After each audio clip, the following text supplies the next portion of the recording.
संत रविदास जी ने सामाजिक एकता पर बल दिया। अरविंद वशिष्ठ।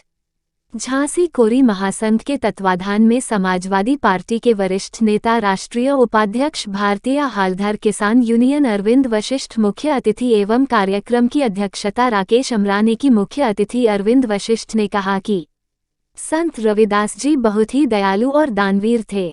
संत रविदास ने अपने दोहों व पदों के माध्यम से समाज में जातिगत भेदभाव को दूर कर सामाजिक एकता पर बल दिया और मानवतावादी मूल्यों की नींव रखी। रविदास जी के लगभग 40 पद सिख धर्म के पवित्र धर्म ग्रंथ गुरु ग्रंथ साहब में भी सम्मिलित किए गए हैं। कार्यक्रम की अध्यक्षता करते हुए राकेश अमरान ने कहा कि महान संत रविदास के बारे में प्रसिद्ध है कि मन चंगा तो कठौती में गंगा।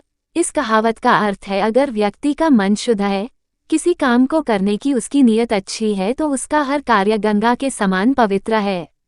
सभा का संचालन निखिल पाठक। आभार मनीष कश्यप ने। मैं आज के मुख्य अतिथि श्री अरविंद वशिष्ठ जी से आग्रह करूंगा कि आप 2 शब्द संत रविदास जी के विचारों को सभी के सम्मुख रखें। आज के इस कार्यक्रम की अध्यक्षता कर रहे क्योरी युवा महासंघ के हमारे अध्यक्ष भाई राकेश अमरिया जी, सभा का संचालन कर रहे निखिल पाठक जी, मनीष कश्यप जी, अभिषेक दीक्षित जी, हैदर अली जी, हनीफ लायन जी, सिद्धार्थ गौतम जी।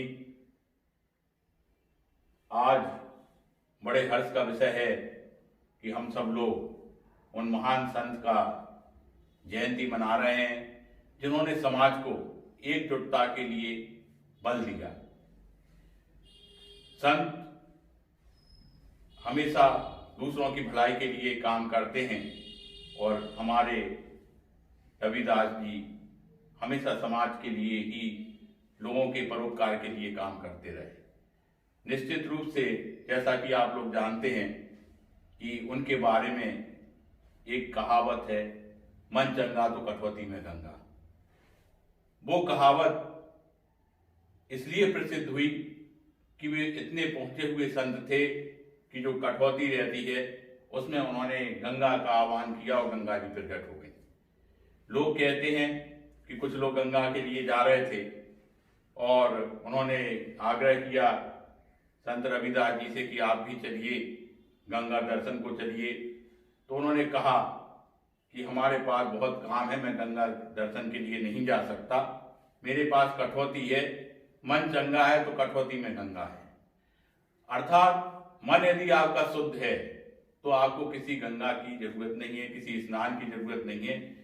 आपके पास स्वयं भगवान, साक्षात भगवान आपके साथ रहते हैं। और ये उन्होंने कहने मात्र से नहीं, उन्होंने इसको सिद्ध करके दिखाया जब उनकी कठौती से स्वयं गंगा मां प्रकट हुई और उन्होंने दर्शन दिए। इसीलिए आज हम ऐसे महान संत को सत सत नमन करते हैं। और उनकी लेखनी में वो जादू था कि गुरु ग्रंथ साहब में उनके कई द्वारा रचित कई दोहे उसमें शामिल हैं।